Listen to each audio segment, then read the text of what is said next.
Fantasy and Some Flights, exploring the realms of beer, board games, books, and bourbon.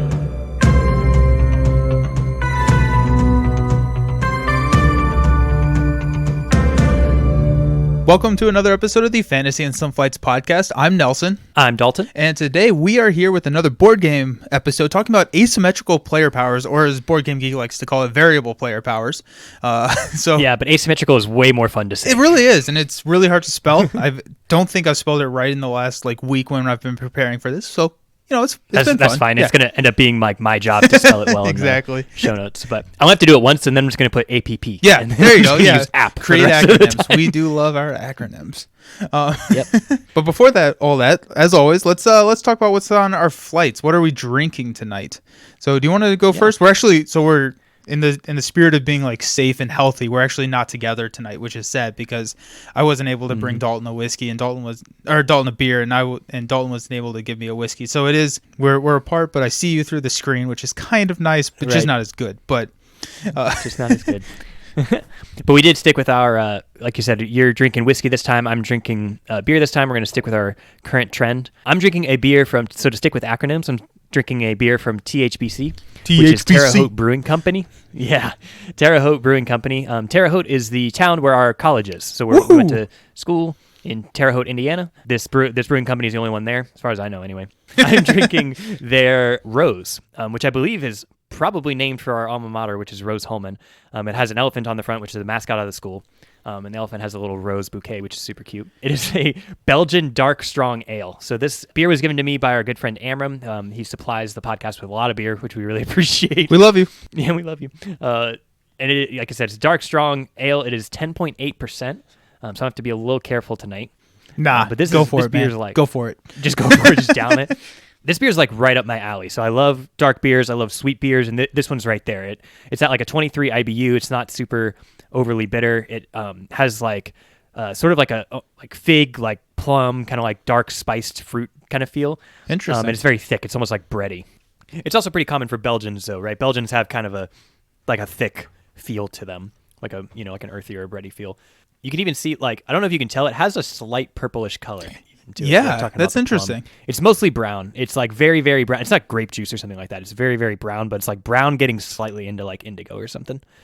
So very cool. Yeah, it's a very pretty beer. I'm really enjoying it so far. Like I said, I got to drink it a little slow, or I'm gonna become overwhelmed for our topic tonight. But it's a really good beer. If you have a chance, if you're stopping through Terre Haute, Indiana, I would really suggest it. For me, this is a 4 cheers, which is pretty rare, nice. I think for a first try. This is that's pretty rare. But I'm this first of all, like I said, it's right up my alley. This is my type of beer. But I think it's just executed really well with the multiple kind of dark fruity flavors, some caramelness, some of that fruity spice that's coming through. It's 10.8%, but it's not coming across as alcoholic, not even like wine. It's a little bit in the aftertaste. Maybe you're left with a little bit of an alcoholic aftertaste.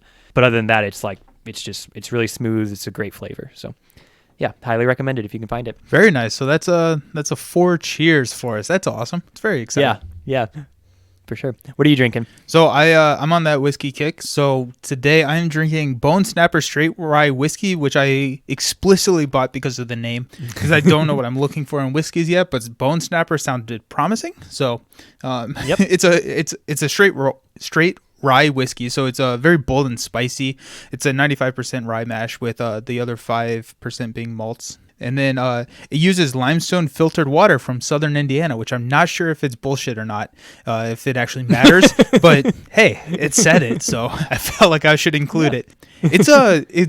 It is very spicy. It does kick you in the teeth. It was aged for 27 months, and it's bottled at 108 proof, so 54% alcohol. Okay. And so I bought this, I don't know, probably about 2 months ago, and I started drinking. I was like, this just hurts because it's 54%. And so I sent a Snapchat to Dalton. I was like, this sucks. He goes, is that 54%? Put an ice cube in it. Damn. And so so now that there's ice cubes in it, it's actually significantly better. I'm so glad to hear that. Yeah. So yeah, the ice makes it a lot better. It's still, you don't drink it quickly, right? It's definitely a sipping whiskey, and it's also, if I if I finish this around the Icebreakers, I'm not going to remember the recommendations. So, Yeah. I think we're in the same boat tonight, which is never a good sign. So, Well, I'm glad that it's working for you because like when I got that like snap from you, I was very concerned because it's like, oh man, like Nelson's like going out and trying a rye. Like, I'm so proud of him. exactly. Like I want him to like it. And then I like looked closer and was like, wait a second, I know the problem. Yeah. So So- I'm glad that we're fixed. We're Yeah. I think for me, this is, and I'm still trying to figure out my whole cheer systems with whiskey, right? So I think this is probably going to be a 2 cheers for me. But I think that's just because I've bought like 2 rye whiskeys in my life.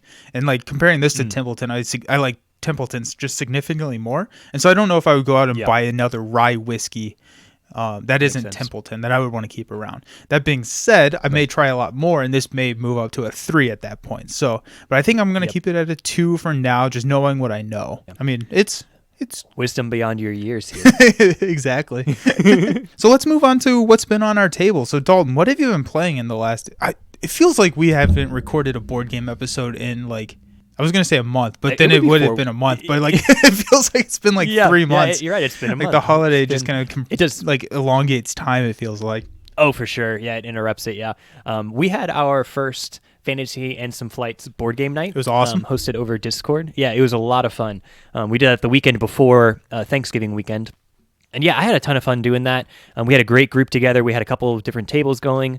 And so at my table, we played Taverns. We played Taverns in Tiefenthal, which is the second time I've played that. And I really enjoyed that game. It's a cool one, yeah. It's really fun. Did you play with fun little... Oh, sorry. Did you play with any of the modules? No, we chose not to. We had 1 new player, so we chose not to. Yeah, that's smart then. Yeah, but I definitely would be interested to try them. We kind of just like glanced over a couple, and they look really interesting. And it's a really cool way to design a game, right? To like, it's almost like they designed a full game, and then they like backed out sections of it until they got like the base game. Yeah. And they included all those sections that they backed out as like these optional modules that you can add in to make the game more complicated if that's kind of your preference. But yeah, we had a great game of Taverns. I love it's like it feels like a deck builder, and it is, but it just plays very different than other deck builders because you're basically like, you're playing cards from your deck until you hit a condition, which is that all of your tables in your taverns have filled up with guests. But you can also in your deck have serving. I forget what they're not serving crew, but they're like crew members basically, like employees. Employees, yeah. And they're like a waitress or like a dishwasher, and like those give you benefits like for that turn. So you're kind of like drawing through them. And then on top of being a deck builder, it's also like a dice placement game. So you're kind of drafting dice out of a pool of available dice, very Sagrada-like in that sense, and then placing them on your little workers, which you kind of just like drew out of this deck that you've been building. So it very cleanly combines several of our favorite mechanics under like a theme that's like kind of fun. It's not like excellent, but it's like, hey, it's perfect for us, tavern. right? Like the beer, right? They had schnapps in I think the first module, so we're getting a little hard there. Yeah, exactly. It's a lot of fun. I think the game just comes together very nicely. I'm always like very pleased when I'm playing it. So yeah, Wolfgang Warsch has been knocking it out of the park. He's got Taverns, he's got Quacks, he's got the Mind. He's just, I think that he's becoming one of my like go-to. He did Wavelength. Oh, like the lighter end of the spectrum. Like he just like nails it. I think that's so cool. Yeah, and it worked really well. We were playing over Tabletop Simulator. The whole event was hosted on Tabletop Simulator and our Discord. We had a really nice feature or a really nice program for that. So like that worked really well. Really nice mod. So yeah, I really enjoyed that. We also then taught someone Splendor, which is like, it was basically a filler game. We were waiting for the other table, which was Terraforming Mars, to like finish up. We did that, and then we played Deception, Murder in Hong Kong. Deception. Yeah, we did. We played Deception. Murder in Hong Kong, which we talked about last episode. Yeah, I think I like that game as my recommendation for my recommendation for 8 or more players. So that worked really well over Tabletop too, which I was a little nervous about how a like social deduction game would work over Tabletop Simulator, but it worked very well. Yeah, it was good. So I was the not the investigator, but like the clue giver.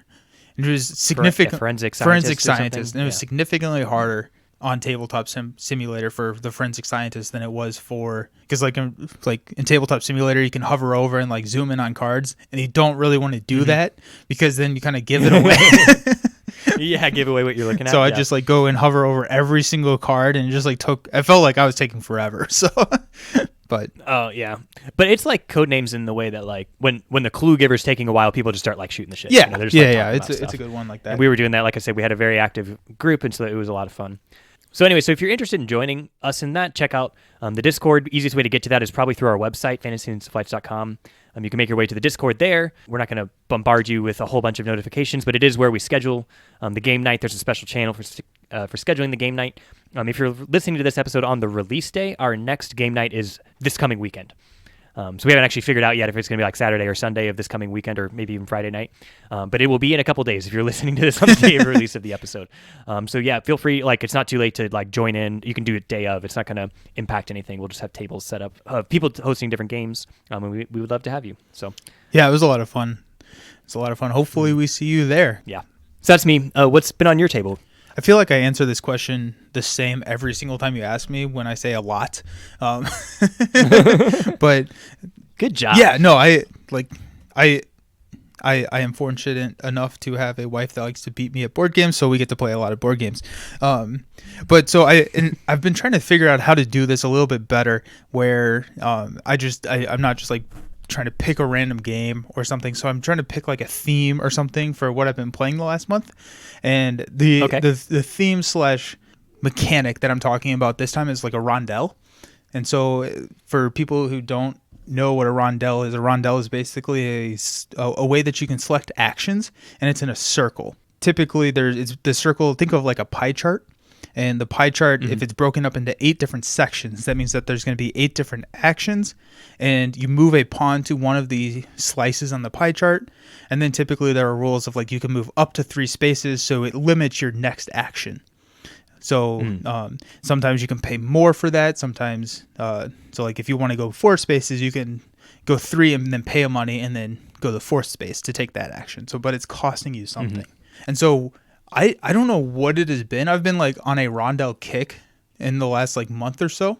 And so I think it kind of, what kicked it off was Imperial. So Imperial is the game that you talked about, and that was the game that you talked about last Icebreaker, of the game that you wanted to see a book made out of.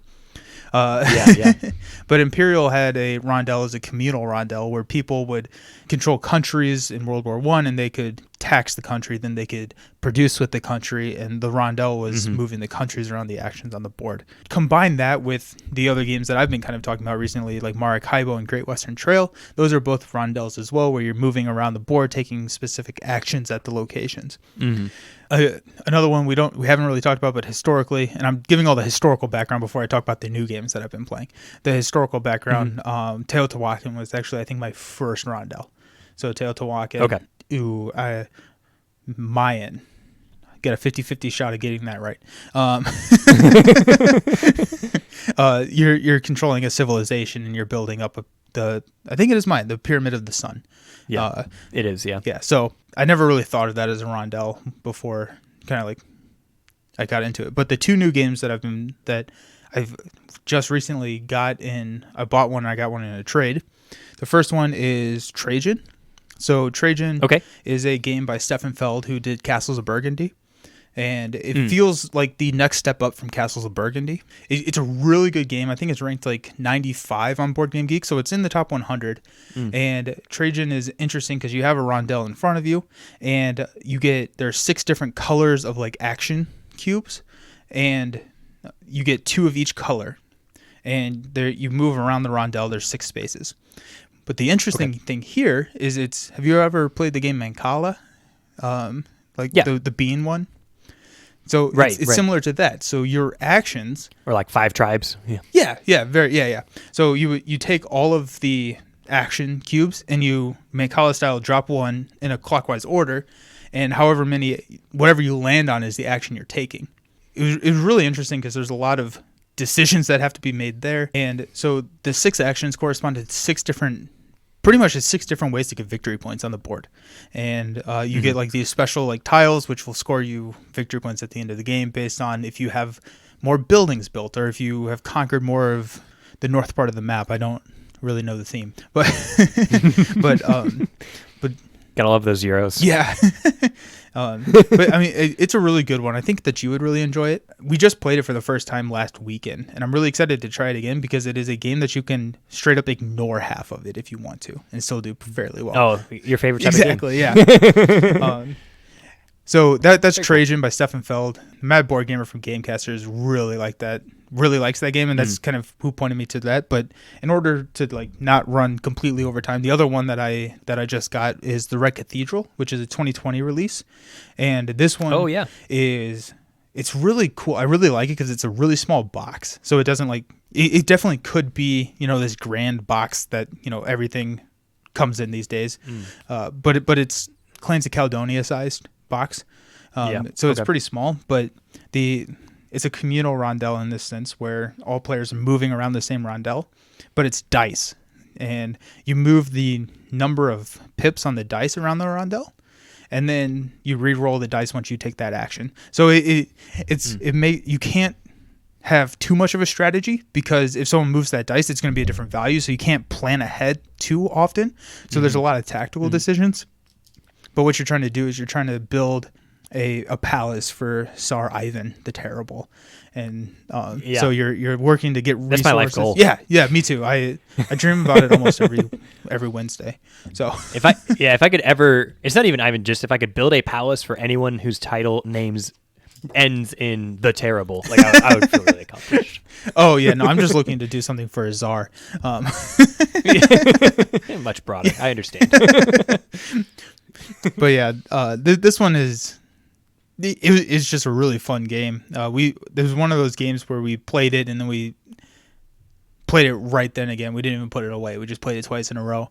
Oh, that's awesome. Yeah. Love that. But what's really cool about this game is there are 5 different colored dice, and whenever you build, or whenever you like commit to build a section of the cathedral, you get to like power up one of your dice.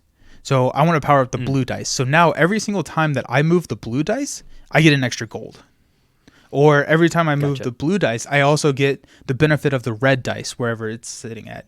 And so it's crazy. Like some of the decisions and like trying to set you up just for the right turn, and then the player right before you takes the dice and you're like, no, I can't actually move it anymore. And so I've really enjoyed the Red Cathedral.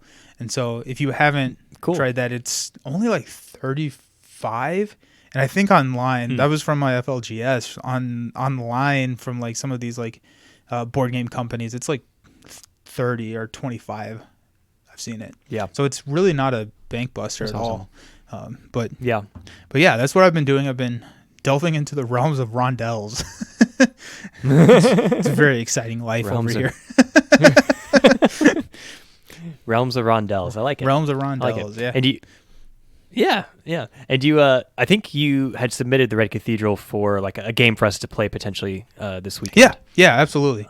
So I'm really hoping that one gets picked up. I doubt it will, because no one probably knows what it is. But I mean, it's a shorter game. Like it's definitely under 2 hours, so it'd be that side of the spectrum. So yeah, be really awesome. cool. I'm looking forward to it. Yeah, we'll definitely have to play it at some point. We keep saying this, and then we never play any games together that we say we're going to play together. That's not true. We played Zolkin. We did play Zolkin. That was Zolkin for like forever. Yeah, 3 months ago we played Zolkin. It was awesome.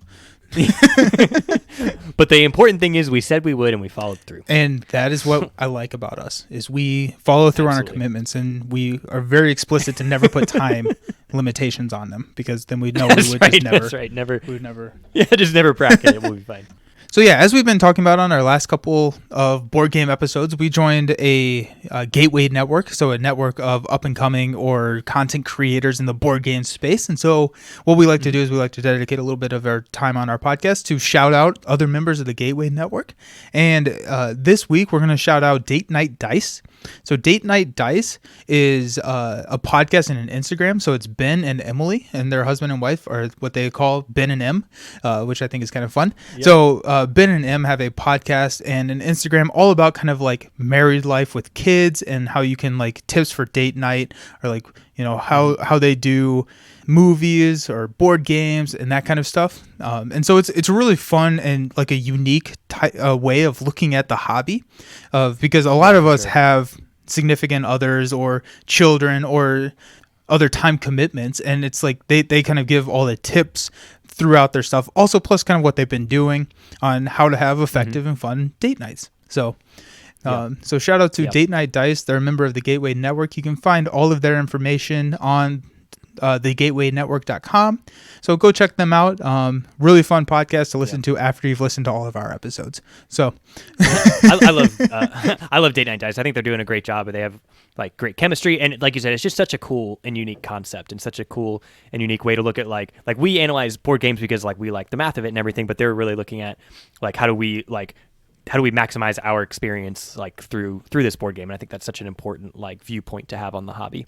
So yeah, I'm really happy with what they're doing. It's exciting. Yeah, it's fun. And I think they only live about an hour away from the Gamecasters. And so I know that they've been Very cool. getting together and playing some games recently. So so I'm not jealous. You're jealous. Awesome. So but so we got another icebreaker from Schmaka, and her question, which I really like, I just got it, is what is a house rule that you would not play a game without, so much so that you kind of forget that it's in the base rules? Oh man. Yeah.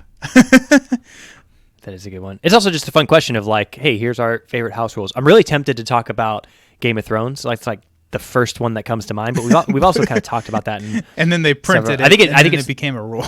And then they printed it, and it became a rule. So I'm going to give that an honorable mention. So Game of Thrones, if you haven't, you should play where the power tokens are tradable. Because if you do, the game is way better, and if you don't, then like it's a political game, but you don't actually have any like bartering power with other players, and it like all falls apart. But like Nelson said, it was printed in an expansion, so you can officially play with that house rule now. I think one of my favorites, we talked about this just like last episode, I think one of my favorites is Terraforming Mars, that you get dealt to corporations, and you can always choose from the beginner corporation. I know that's like a really minor house rule because there's like a couple different ways that the game like recommends you can like start the game. Like you can randomize corporations, or you can just choose them outright. I don't remember honestly I think it has an option that's something like deal 2, choose 1 kind of thing. I think it is deal 2, choose 1. Yeah, but I really like that we've always included the beginner corporation as sort of something that sort of like standardizes it, because the beginner corporation in Terraforming Mars is almost never like just like a game-winning choice by its own.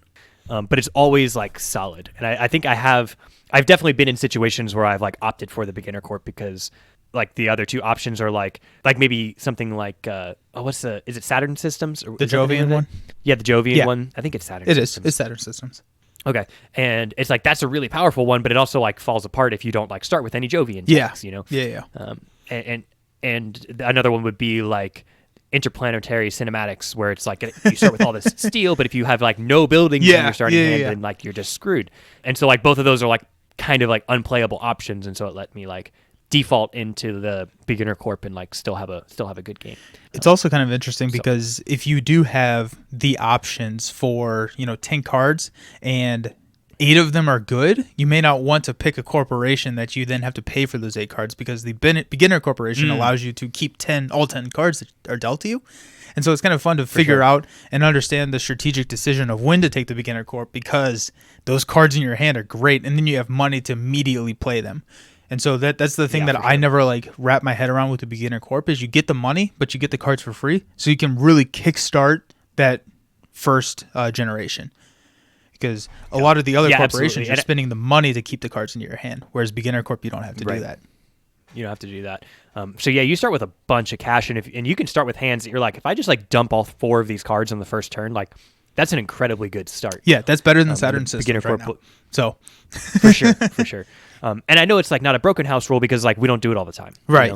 Like all we're doing is adding an option that like makes a little bit more of an interesting choice in that first one, without actually like breaking the game. I think it's definitely worth trying and playing with it. But to like the spirit of that question, like I often forget that that's not actually a game rule. That's just like something that we came up with. Honestly, you taught me that way, and I did not realize that wasn't a game rule. So yeah, really? Did I? Yeah.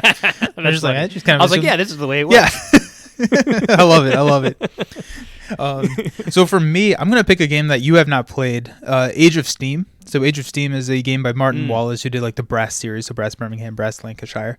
But Age of Steam has a phase in it where you can basically you can sell shares of your company, and you get 5 money for every share that you sell. And you then have to pay back your shareholders later in the game. But Age of Steam can be very punishing if you don't do your math right, or if you like get through the game. It can be brutal if you if you don't line it up just right. And so the house rule that I play with, which I found on Board Game Geek, is a house rule that they call emergency shares. And so at the beginning of the round, you take out your normal shares where you get $5 per share for the company. Whereas the emergency share rule says that at any point during your turn, you can take out an additional share for 3 money.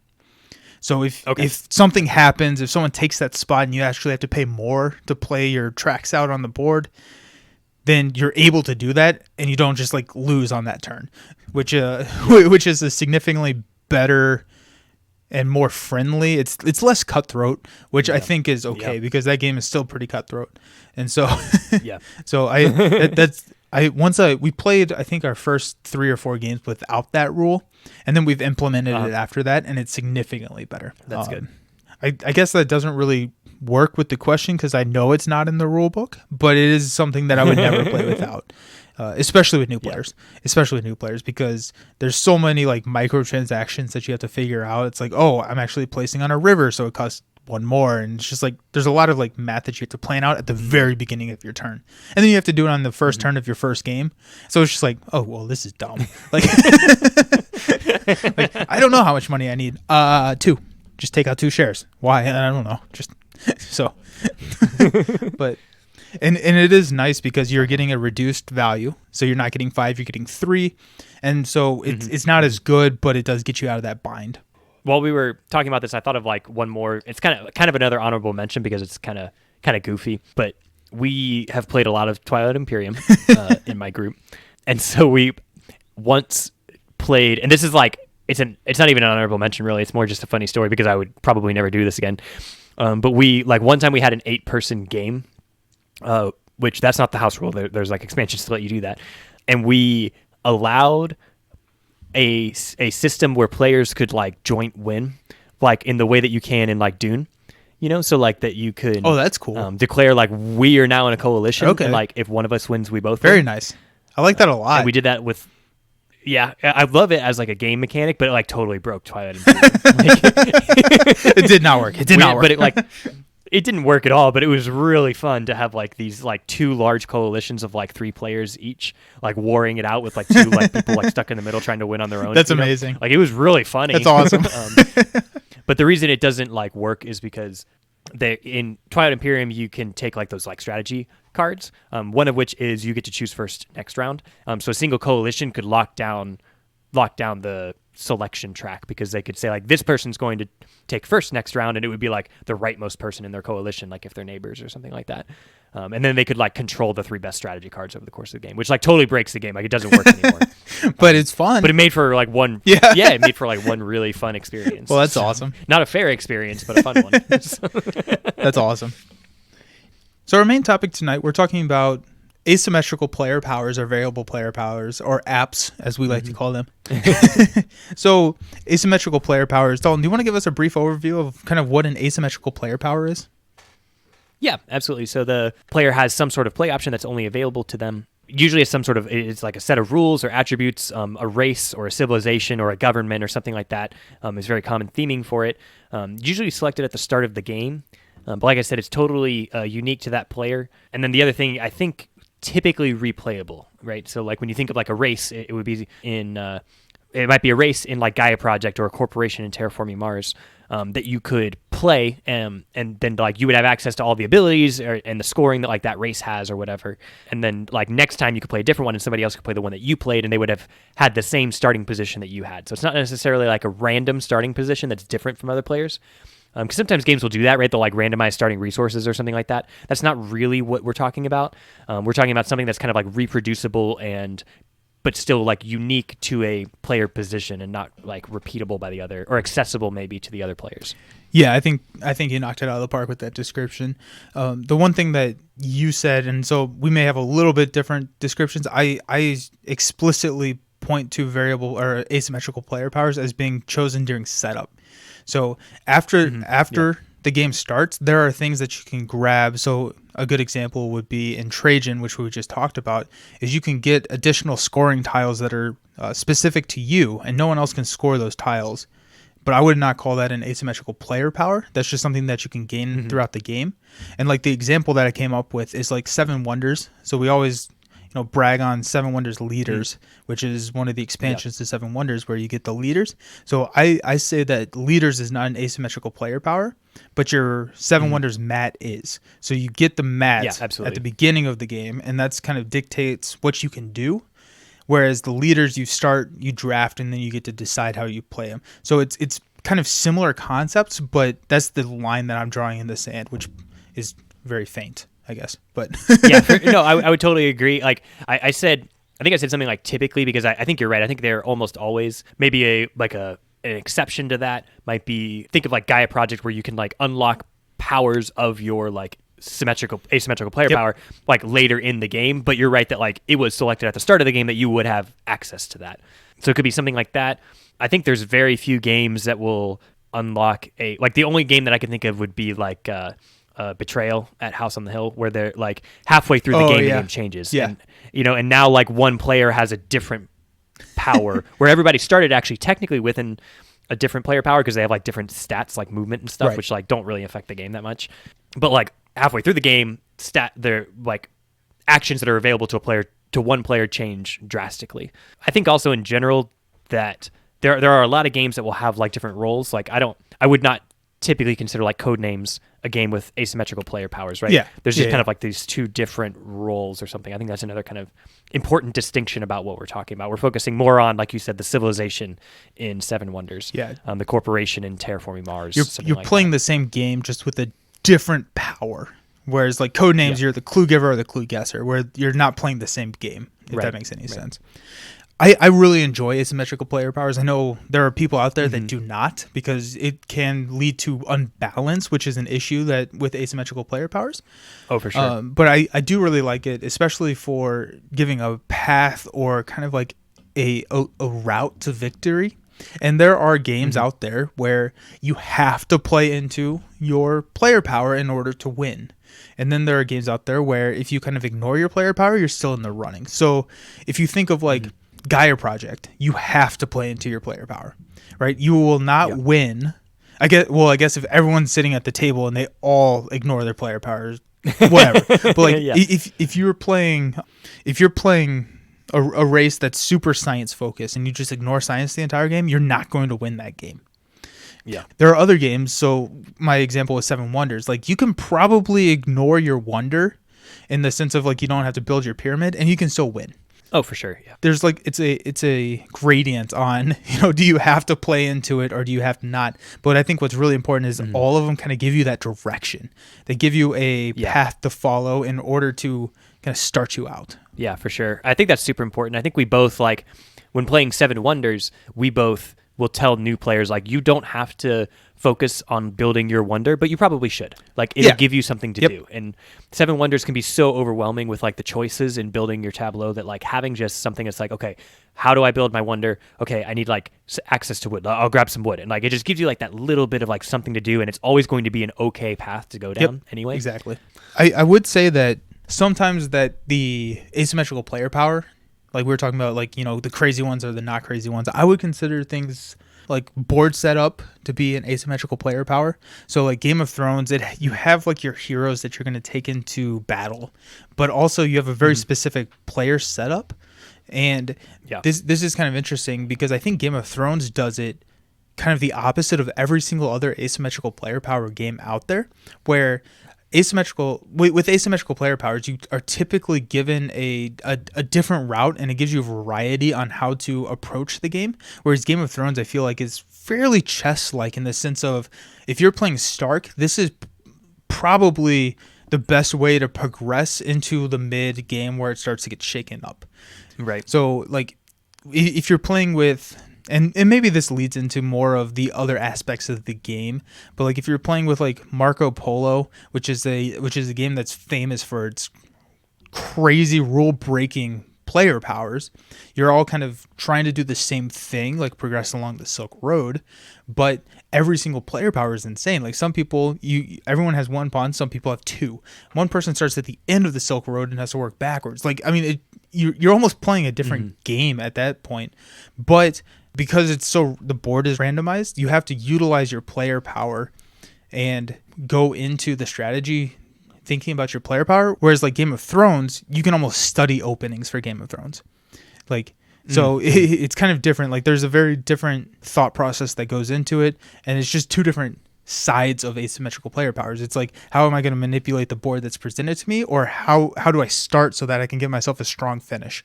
So like black, white, and chess, right? Like there's very standard openings. It's kind of like the extreme example. For sure. I thought of, just as you were talking through that, I thought of Axis and Allies for the same reason. Yeah. And like there are actually like player powers that are like a sort of an optional rule that you can play with, where it will give the different nations like something special that they can do. Yeah, which I like those. Those we are usually play with that because you get to they're kind of fun. Like because you do it a weird way, or not like a weird way, but a really cool way. I don't quite remember you like choose one that they can't pick or something. Yeah, so what we do is like there's a couple different ways that we've done it. There's like there are 6 in the base game. So we've done it a couple different ways. We've done it where like you roll 2 dice and like of those results you get to like pick one. We've done it where the Axis power gets to veto a power from each of the allies, and the allies get to do the same for the Axis powers. And then the Axis pick 2 for every nation, and the allied pick 3 for every nation out of the 5 remaining, so that they each have 6, because there's in Axis and Allies, there's 3 allied powers and there's 2 Axis powers, and so that gives them each 6. Yeah, we've done it that way, and that way it's just like a choice of the remaining 5 or whatever. But if you're not doing that, the way that it kind of matches what you were talking about with Game of Thrones is that you just have a different board set up. You're just also like physically on a different portion of the board, and there are like openings in Axis and Allies, like studied openings, because the game state is always starts in the same setup. So I think you're right. I think that's kind of like. Because there is a very large spectrum here of how much is the player power like playing into the game. You know, we have some very extreme examples like Marco Polo. I thought also of Dune has that's a great example. It's crazy. Game breaking, and I actually thought that they were game breaking, and then there's like optional rules to like make them more so, but it's still considered a balanced game. It was just really funny that it's like, oh my god, there's more. Like they get crazier powers. Cosmic Encounters would be kind of the iconic, like that's I don't think it's the oldest asymmetrical player power, but it probably but like one of those ones that like made it like famous. It amplified it because like it for sure, definitely it's a core mechanic. It definitely brought it out into the open. So like I would agree. After that, it seems like games started implementing it because they saw the success and the fun of like Cosmic Encounters came out in like the 70s or 80s or something. It's an older game. It's an old game, but I think it's still in like the top like 200 or something like that. One another thing that I would kind of wanted to talk about is that there are some games out there where you do not have asymmetrical player powers, but then an expansion adds it to the game. And so I love these expansions. I think you've realized over the past 22 episodes that I really enjoy asymmetrical player powers. But there are games where I would not play the game without the expansion that adds the asymmetrical player power. It's actually kind of funny. Danielle Tashini, who's the person who did The Voyages of Marco Polo, which is this game completely around crazy asymmetrical player powers. His next 2 games, Zolkin and Teotihuacan, do not have asymmetrical player powers, but the first expansion adds them. And I love I think he has a thing for asymmetrical player powers as well. But I really do enjoy those expansions, because especially Zolkin, the expansion to Zolkin Tribes and Prophecies adds the asymmetrical player powers, but they're not crazy. It's just like a little thing, because Zolkin is such a strategic chess-like game almost, where it's like you kind of like can build a strategy at the beginning, and there are opening moves to Zolkin. Whereas the apps, the asymmetrical player power, can kind of like change that just slightly. It just opens up a whole world for Zolkin. Okay, is there anything else you wanted to cover before we start into recommendations? The only thing, which would be kind of a short, is like bad implementations of asymmetrical player powers. Do you have any examples of bad examples? Let's see. I don't. I mean, I could probably think of some games where it would be like, this would be a terrible place to include APPs. And I have some of those. I have some games that I don't want asymmetrical player powers in, and then but then like I can't think of a game that just has bad asymmetrical player powers. Like I don't want to play Right, where like it should be like removed. Yeah. Yeah. I can't think of anything for that either. Yeah, the closest Clue. Clue. Yeah, no. The closest thing that I came to was like there are some spirits in Spirit Island that I won't play because they are too strong. So like the spread of rampant green is just like insanely powerful, and it's just like okay, like it's fun. I played it, 3-4 times, and it's like we just win with this spirit. Like it's just so good, and so it's like okay, like let's try some of the other ones. I guess that's the closest I would come to like a bad implementation, but I did have fun brainstorming games that I would not want asymmetrical player powers in, and so like hit me. so like Food Chain Magnate. I don't want asymmetrical player powers in Food Chain. So I don't want asymmetrical player powers in Brass Birmingham. Like these heavy economic games where everything is open, Age of Steam, right? Like everything is kind of open, and it's I keep using the term chess-like, where it's like, you understand. I don't necessarily want to give an advantage there. I guess chess is a good one. And I think that makes sense. And I think that makes sense in games that you kind of need to be able to be like flexible in your strategy, right? Imperial might be another one where like the way that the game is working, it needs to have a functioning market. Yeah. And the market wouldn't work properly if players were like locked into a strategy. Like players need to be able to like abandon shit from a certain play style or a certain strategy. In order to make the game fluid and functioning and have all these interesting decisions to make, and an asymmetrical player power will kind of like lock them into one. And everybody at the table will know it. That's the other thing that can be kind of dangerous about them. Everybody will know, like, oh, like you said, that's the science guy. Like that's what he's going to do. Yeah, exactly. Like that. Before we hop into recommendations, I did have like one honorable mention of a game that I wanted to talk about that I have not played, which is kind of funny. But I just thought it was such a cool implementation. That's Vast, the Crystal Caverns. Have you ever heard of this game? No, I've never heard that name. So, have you ever heard of the game Root? Yeah, I know. Yeah, Root. so it's by this. It's the people who did Root. It's their previous game. So their first game, I think it's their first game that they did is Vast, and it's a game of like it's almost a completely different game. So it's like a dungeon dive, or it's a dungeon crawler game. But like one person is playing the knight who's going to get the treasure. One person is playing the goblin horde that's trying to keep them away. One person's playing the actual dragon that's protecting. One person's playing like the cave itself and trying to like manipulate. And like you have this board and where it's completely different, and you're trying to all obtain this different objective to try and like figure out your win condition, and it's different than everyone else. Wow, that reminds me of like Captain Sonar, or something like that, where it feels like you are playing a functionally different game. Like there are mechanics that other people are concerned about that just don't matter to you, kind of thing. No, that's a really good point. One of our listeners, Harlan, has Vast and really enjoys it, but I've never been able to play it. The one thing, the downside to that is once you've played it, it's hard to play it with a new player, right? Because I could see that. They can definitely exploit, especially if you're playing the dragon and it's your first time playing the dragon and someone's playing the knight and has already played the dragon. They understand how you play and they understand your abilities where you don't necessarily understand their abilities. So that can lead to some imbalance. It's a really cool idea, and I do want to try it with 3 new players at some point. So yeah. It's like you either need to you need to set up a game where all of you are new, or you need to play 4 games in a row. The fourth one. Yeah, exactly. It'll be fair. Yeah. So, okay, cool.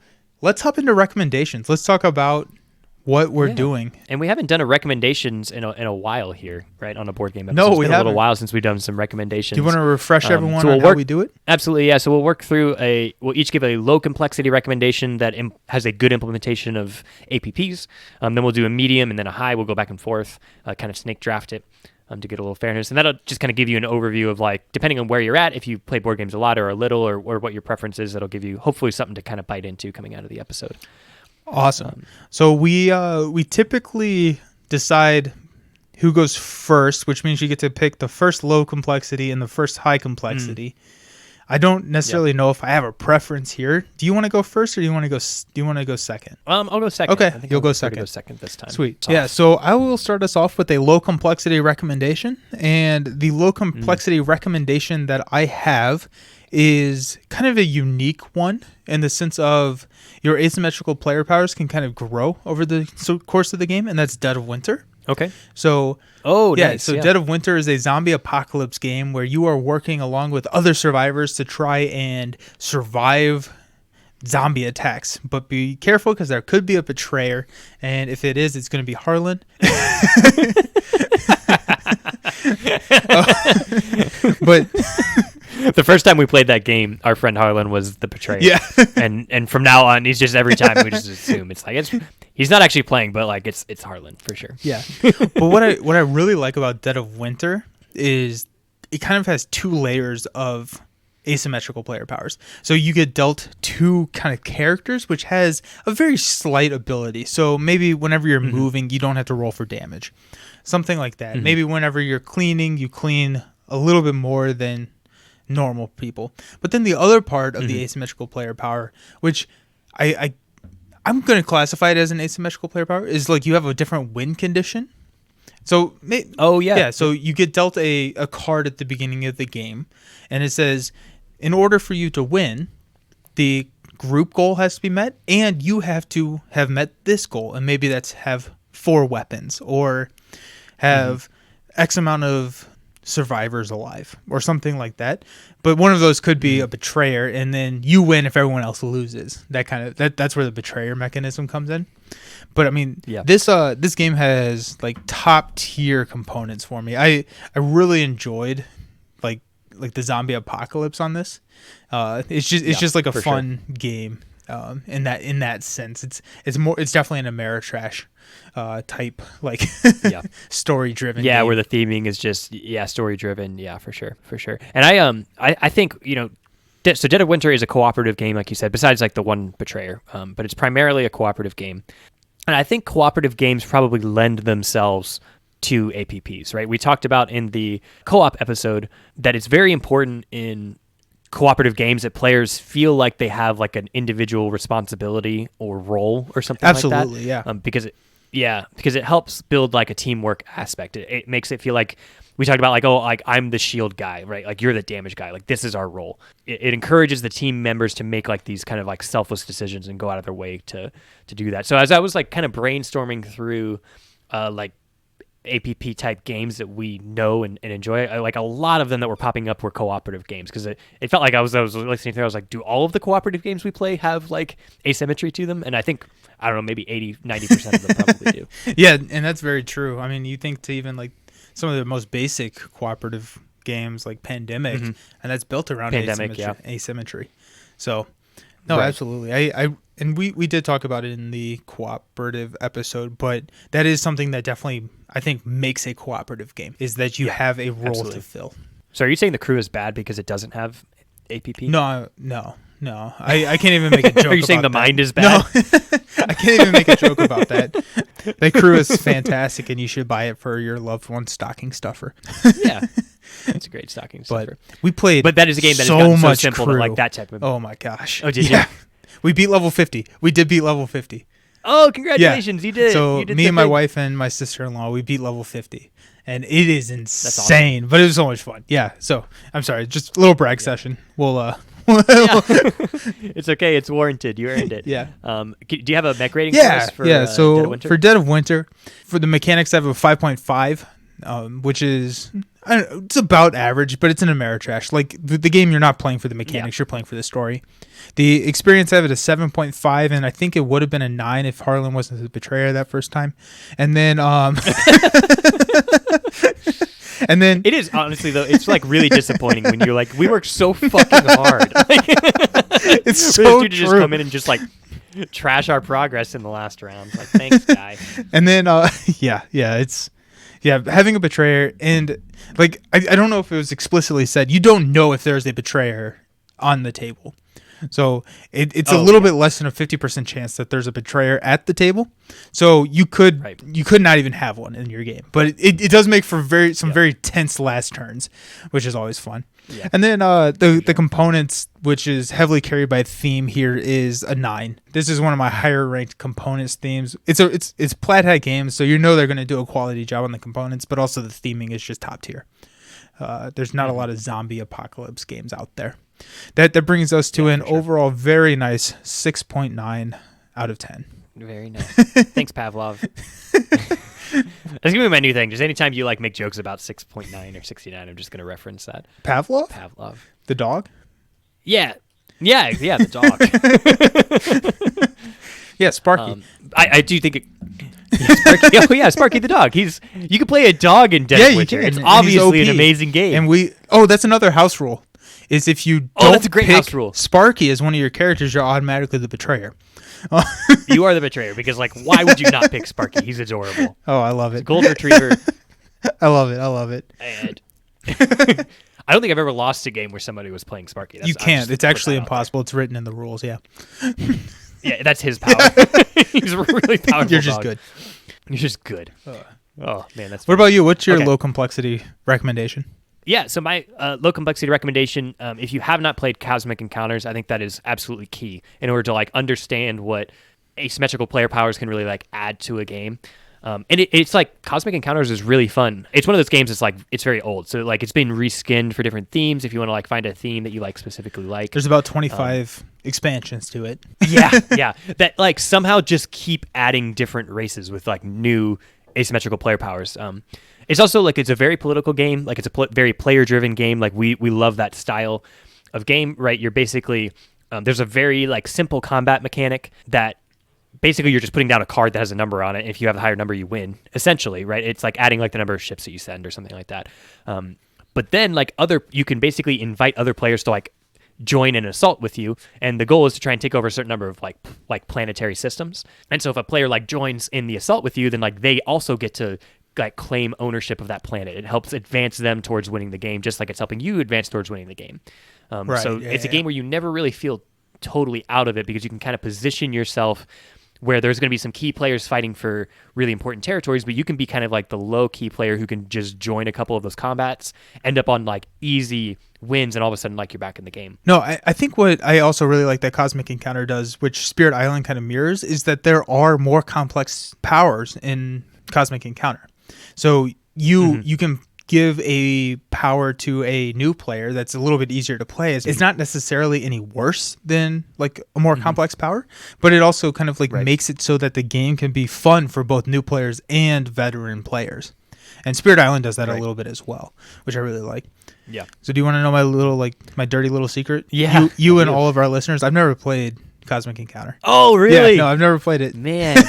So Oh, that's so I know that must be one of those ones that's up there, in terms of just iconic games that you have you ever played Catan? Yeah, exactly. Yeah, I host a podcast. And I've never played Cosmic Encounter, so it's kind of crazy. I did play the Game of Thrones skinned version of it, but that's not as good. Right, it's not as good. No, I would rather just play regular Cosmic Encounters than that one. Never played it. That's really funny. Gonna be maybe that'll be a game typically night one, so maybe that would be a really good late night game night one too, where everyone's a drink in, they've gotten to play the game that they really wanted to play. Now they're just gonna kind of because I don't know if you play Cosmic Encounter so much as just experience it. It just kind of happens to you. That's fair. Yeah, that's fair. But it is really funny that it's something it feels 50% of the rules in the game is what your specific race can do. That's how Nice. much of the game is actually dictated by the asymmetry of it. Because it's a very simple game, which is what it's it's one of those things that feels like a very simple game that's this enormous APP mechanic is just jammed into it. It ends up being really fun. That's awesome. So snake draft time. See, I'm sorry. Mech rating. What's your mech rating? Excuse for? you. Yeah, this is on me. This one's on me. I promise. It won't happen again, sir. I'm sorry. Yeah, my mech rating. So mechanics, I had it at a 7.5. I think that if I had played it more, it may even be higher, just because it is such a small rule set that fits together so nicely and just creates this backboard for. Yeah, I mean, when we talk about how many races, there's 100 something. It's absurd. More than that it's when dumb. you get into. It's dumb. It's a crazy amount of you will never play every game of Cosmic Encounter that you can. Yeah. And so. 7.5 for mechanics. Experience, I had an 8.5. It's a game that I really enjoyed. Have a ton of fun playing. It's a very experience-driven game. It's going to be very dependent on the players that you have in there and that sort of thing. Components, I had it at a 5. I played an older version of the game, so naturally it's maybe a lower component rating. But if you count like the amount of work that they have put into creating all of these playable races, it would definitely like go up from there. So for that landed me at a 7.5. I think it's totally worth Very trying. nice. Okay, now I really, if Dalton gives something over a 7 that I have not played, that goes to one of the top of my list to play. So Yeah, I'll need to try that out. Maybe a January, sure. because we've already submitted our recommendations Yeah. for December game night, but maybe a January game night. Maybe a January game night. That'd be a good fun. one. Yeah, that's awesome.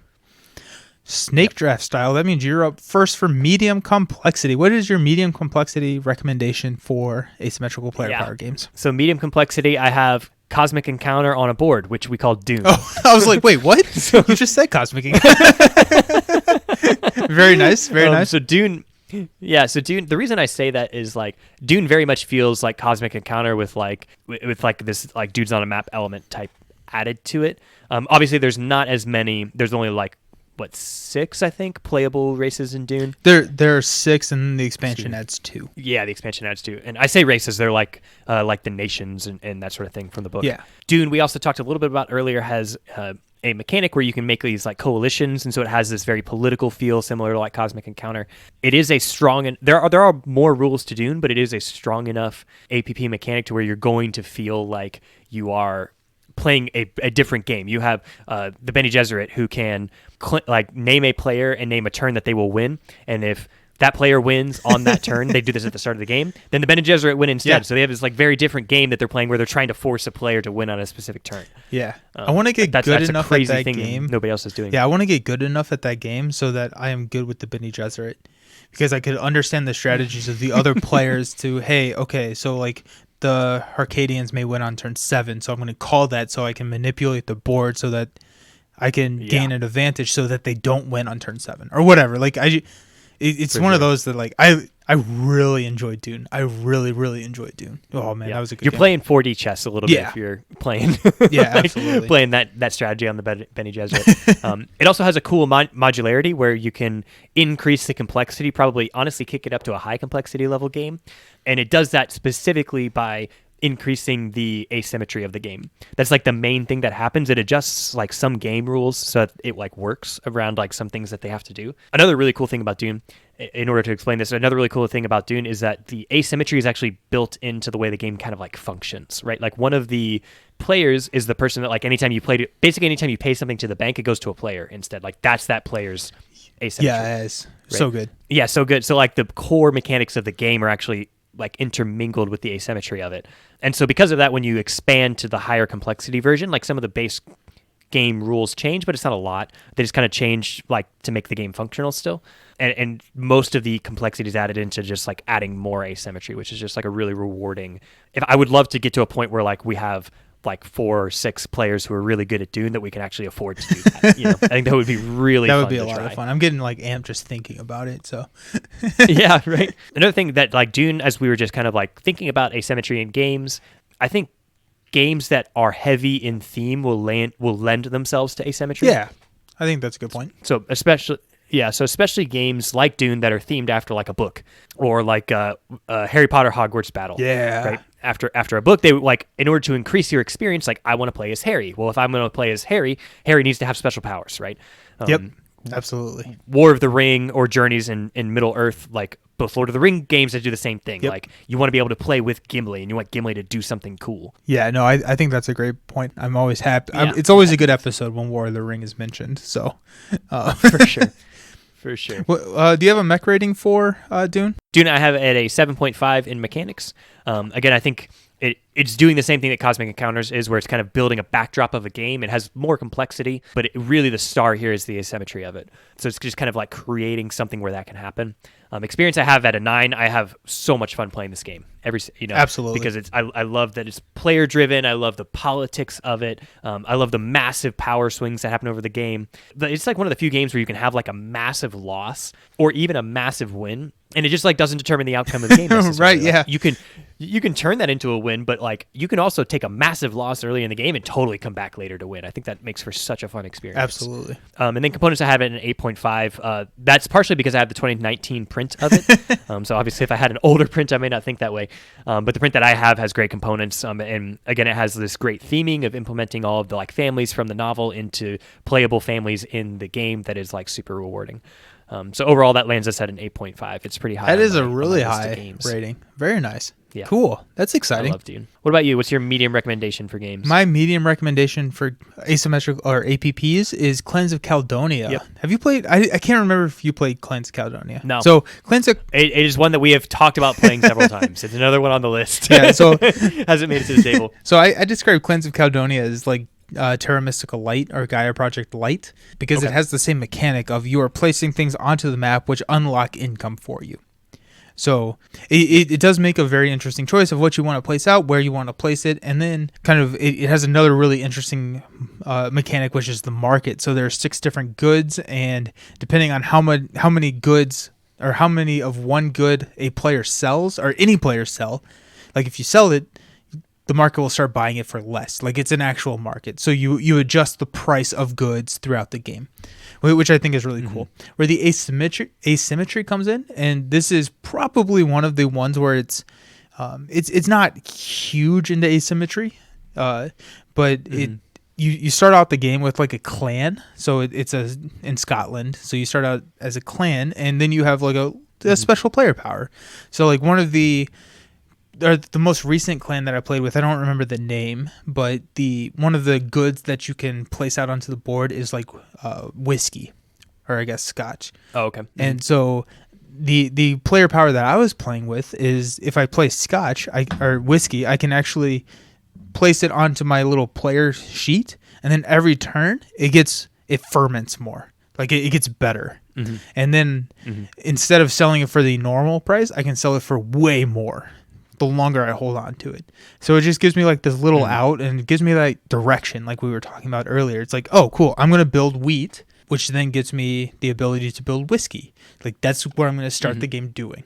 And then once I do that, I need to analyze the board and figure out what I'm going to do next. There are some fun races where you can like place on water, and then like you like row across the sea. Like it's just kind of like fun stuff like that. Yeah. And then I think it does a really good job of having some player powers that amplify different aspects of the game. So there's the player power that's best at buying and selling goods at the market.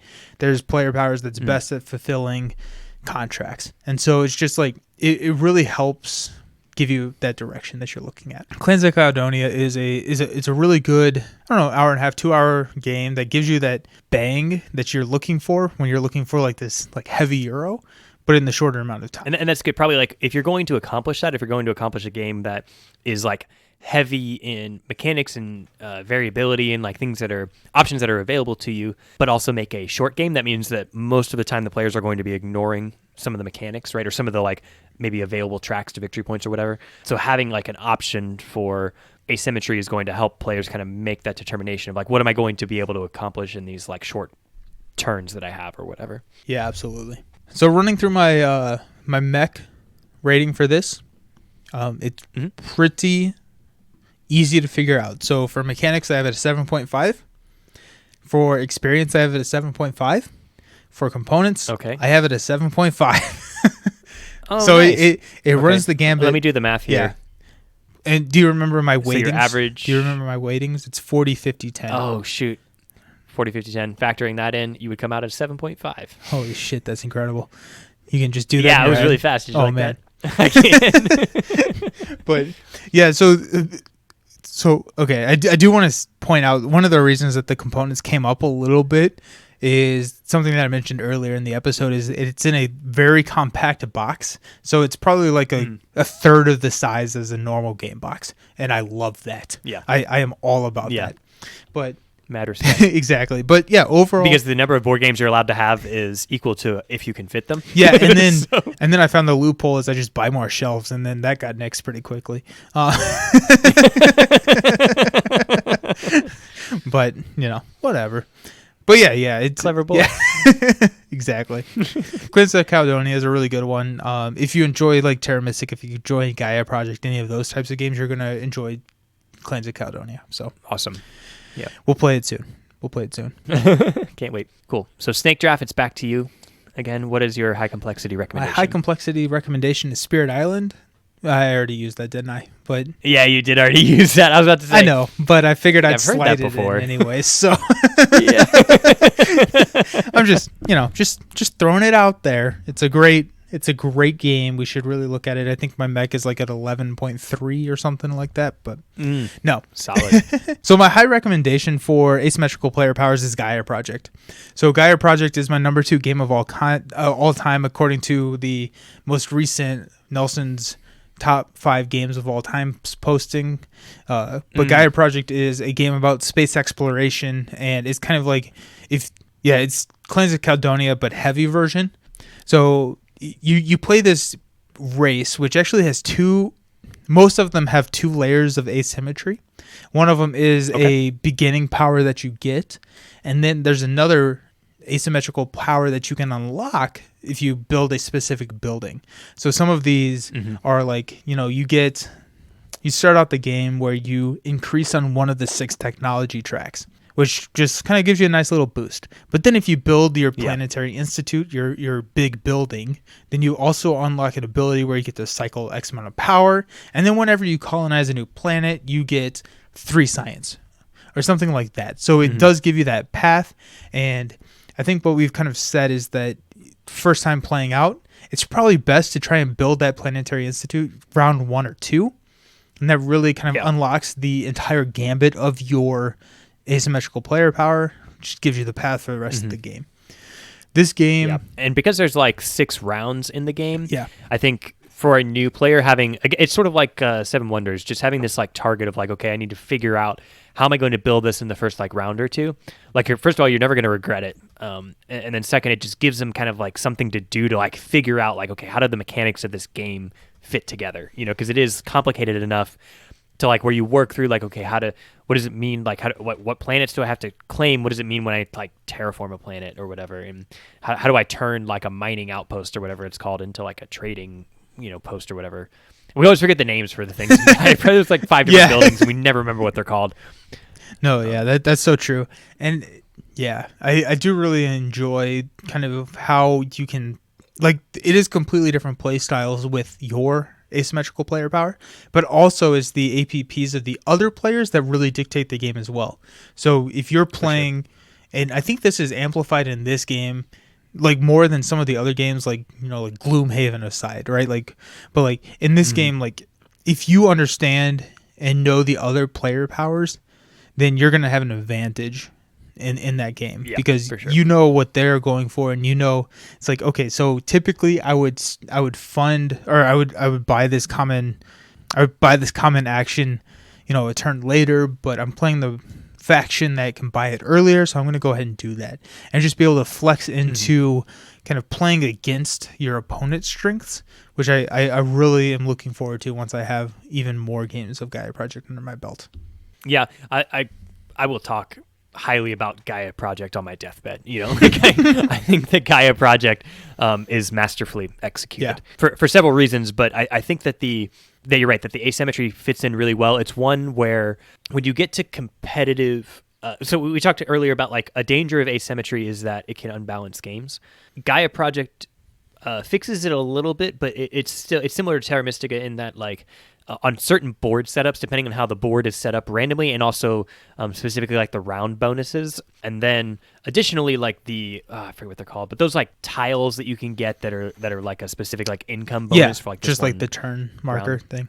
Like the turn. I forget what they're called, but anyways, depending on what of those are like in play, there are going to be races that are more powerful than other ones. So it sort of inherently balances that, where it says like the first person who gets to place will place like their first colony or their first mining outpost or whatever first, but their second one last, like because you do kind of a snake draft. And basically it includes choosing your race in the setup actions and kind of balances out so that like in competitive play, all the players can look and say like, I think that this is the race that's best to take. But I also know that like choosing the race first has like some disadvantages to it, so they kind of have to like, in a competitive sense, you kind of have to like play those things in. So it does a really good job of like, yes, the APP will play out to an advantage for a specific player, but it also kind of self balances because the players get to choose, but they get to choose kind of at a cost. Yeah, totally. And like it is one of those games where you can't really sit down and say, I want to play this race, especially at like higher levels of play, because there could be like if you're playing a race that is only inhabiting like orange planets, and all the orange planets happen to be at the fringes of the galaxy on the modular board, you're not going to win that game. It's just like it's really hard to expand your race at that point. And so the board layout really comes into picking your race, which is, I think, a little bit of a downside to the game, because they're like a lot of times when I'm playing a game with heavy asymmetrical player powers, I want to play a specific power, whereas Gaia Project just to like try them all. just to try them all, whereas Gaia Project can kind of lend itself to not being as good. So hopping into my mech, this is, I think, one of the only games that I have at a mechanics is equal to 10. I don't know how it can be improved. I think the mechanics in this game are as close to flawless as I've seen. It's a phenomenal mechanical game. Experience, I have it an 8.5, and that experience rating does rise every time I play it, it feels like, because it is a very complex game, which, you know, once you understand the rules and you're playing with a lot of people that understand the rules, you get into that state of flow, and it really makes it feel great. And then components, I have at a 9 as well. Great theming, great little plastic molding pieces, for an overall of a 9.2, which is, I mean, it's my second favorite game of all time. So it's, you know, it's up there in the mech rating. So highly recommend Gaia Project if you're an avid gamer. Yeah, for sure. It is worth the buy. Certainly worth a try. Yeah, exactly. If you find someone who's willing to play it with you. What about you? For me, for me, this is going to be totally it might be totally unsurprising. So I'm gonna use my Twilight Imperium recommendation here. What? I know. I was considering saving it. The only reason I wouldn't is because I was considering saving it in case we do like a 4X episode. I might, recommend Twilight Imperium there. So in light of that, in preparation for that, I will specifically recommend Twilight Imperium 4th edition. Okay, fair. So Twilight Imperium 4th edition. So Twilight Imperium, it is a 4X game. If you're not familiar with that term, let's see if I can do it. Expand, explore, exploit, exterminate. Example. Those are the 4Xs. Oh, no. Example, expand. I already said that. Yeah. Okay, so I actually looked this up earlier. None of those start with X. That is true. They start with EX and they sound like you're saying X, but they don't actually start with an X. Yeah. But Google did confirm, so I'm just saying. Hey, Google confirmed. That's good. But so first of all, I do love 4X games. Like I love the ability to build both an economy and an engine, but also having like a war element. Like I love 4X games. But Twilight Imperium does a really good job specifically of playing into the asymmetry of it. So you're playing these awesome alien races, right? And you're like, well, I want to be able to like play out the extent of like what it would mean for like we talked in our previous world building episode for books. Like if there's something inherent, like if there's a slight change in your world that needs to play out through all the elements of like the society that world is kind of playing in. And I think Twilight Imperium does a good job of saying like, this is the blank race, right? This is the technology race. This is the dreadnought race. This is the race that doesn't have to stay within its own home system. And just kind of having like an idea for it, but then allowing that to kind of propagate in small and interesting ways through the many mechanics that are already implemented into the game. And what they do with different expansions, they do a really good job of saying like, we're going to add some content. Maybe it's like a new mechanic. Maybe it's a new element to the game or a new unit or something like that. And they'll pick like half of the things that they're introducing in an expansion and say this is going to be specific to a player. Right, so this is going to play into asymmetry, where we're going to not only just release this new mechanic, but every race is now going to get in the upcoming or the recently released expansion. Every race got a mechanized unit, which is actually something that existed in 3rd edition, and I was really missing from 3rd edition because it makes ground combat interesting. Interesting, I didn't realize that. Yeah, that's cool. It's like a unit that can sustain damage, and so it's like a lot stronger on the ground. That's awesome. And then it also has just like more power. But then each of those mechanized units now has an asymmetrical player power. So nice. Some of them are like Yeah, like I remember like the wormhole one is something like if someone activates a system like near this one or something like that, you can like destroy the unit to like place a wormhole in that system. Nice. Or something like that, right? So they have these like just crazy abilities that are like unique, and it's like you didn't have to, you could have just implemented mechanized units. Like that is a good enough improvement, but the fact that you also tacked on like some asymmetry here just kind of builds into the lore and how much I like end up enjoying the game. So every race will have like a couple of powers that are unique to it, but then they will also get played out through like all of these different mechanics that are kind of introduced to the game already. And I think that that's just like, it makes for an excellent representation of what asymmetry in a game can kind of lead to, right? It's like that end of the spectrum of like, here is what it can look like, and it does feel like you're playing totally different games. Even though none of your abilities are inherently game breaking, you have so many of them that are so strong that the culmination of them feels like you're playing a different game. That's really cool. That's a great way to put it. It was kind of funny. We were talking about the new expansion to Twilight Imperium 4th edition in the Discord, and I'm so excited about that expansion, and yet I've only played 2 of the races in the base game. Where so like I'm just like I don't know, I'm a sucker for it, but like I'm just excited that there's more content to a game that people know and love. Oh, for sure. And it is a fantastic game. Like I said, I've only played it twice. Yeah, maybe.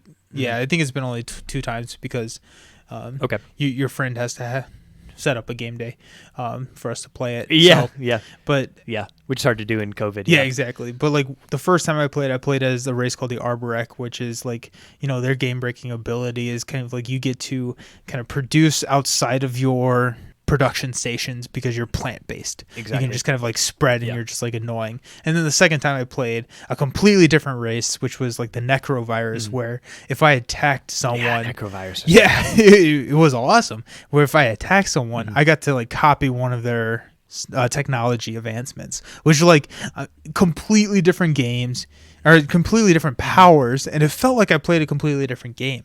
And where I was more aggressive with the necrovirus, where I was more defensive with the Arborec, and it was just so much fun, especially as a new player. Just like, oh, this is what I do. Cool, I'm gonna do it, and it just like worked very well. I think I'm a big fan of Twilight Imperium. Yeah, for sure. I will say there. So I think there are a total of 24 races. That's now. absurd. That's crazy. It's so much content that they had to produce for each race to like even make them playable. It's just insane that they've actually pulled it off. This new expansion I think has 6 or 7, something like that. That's awesome. I think it's 7. That's awesome. Yeah. One of them I'm really excited about, I think you would really enjoy, is similar to Necrovirus, where like they get rewarded if they attack other players, but they get rewarded through like engine building things. I love it already. So it like it makes like certain it would be complicated to describe here, but it just makes it increases the engine of their basically their economy. Oh, very cool. Gets faster when they start attacking people. That's awesome. So I was like reading it, and I was like, if I was playing and they were on the board, I would actively avoid fighting them because like the benefits that they're getting are just like so strong. That's awesome. And then once I fought them once, I would fight them a bunch to try to knock them back down. Very nice. But it's hard. It's such a long game. We can't set it up in like a game night. Yeah. Like that. So we're gonna have to find another mechanism to play it through. Yeah. So anyways, getting to mechanics, I have it a 9.5. As large as the game is, I think it's really hard to find improvements on it, especially in 4th edition, because the 3rd edition was so good, but it was just very broad. And so when they kind of like simplified things and streamlined things into 4th edition, I think it was a real accomplishment. Experience, I have it at 8.5. I think there is some downtime. There are things that drag Twilight Imperium down in that sense, but it's so political. There's so much player interaction. There's every single decision you make can influence the outcome of the game, and I think that's just so fun to play through. Components, I have it a 9. A lot of that has actually gone up recently because of the kind of recent improvements that the expansions have been bringing in. Just again, kind of like building into the asymmetry of all those like races. There's some great artwork every time if you flip over like your race card, it has like paragraphs and paragraphs of lore about that specific race. There's this whole backstory that you can read at the start of the book. So it just does a really good job of kind of like tying the whole game together in a way that makes you feel like you're actually playing like a galactic conquest type of game. Yeah, very you true. Really buy into that. Very true. So overall, that brings me to an 8.9. Nice. That's a really highly rated game. So, yeah, I'm finding that we're just highly rating games that have asymmetry. We apparently really that's like true. That. We do enjoy that. We do enjoy that. Yeah. So do you have anything else that you want to slip in here at the end before we wrap it all up? Oh no, I've gotten to talk about Twilight Imperium, so I am more than happy. Perfect. That's awesome. I am warm and fuzzy inside. Very nice. Well, so that was our episode on asymmetrical player powers. Let us know what you think. So you can find us pretty much anywhere on social media. We're on Instagram, Twitter, Facebook, the Discord. I really highly recommend joining the Discord, especially if you want to join in on these monthly game nights, because those are, for sure. I mean, the first one was a blast. The second one's going to be even better.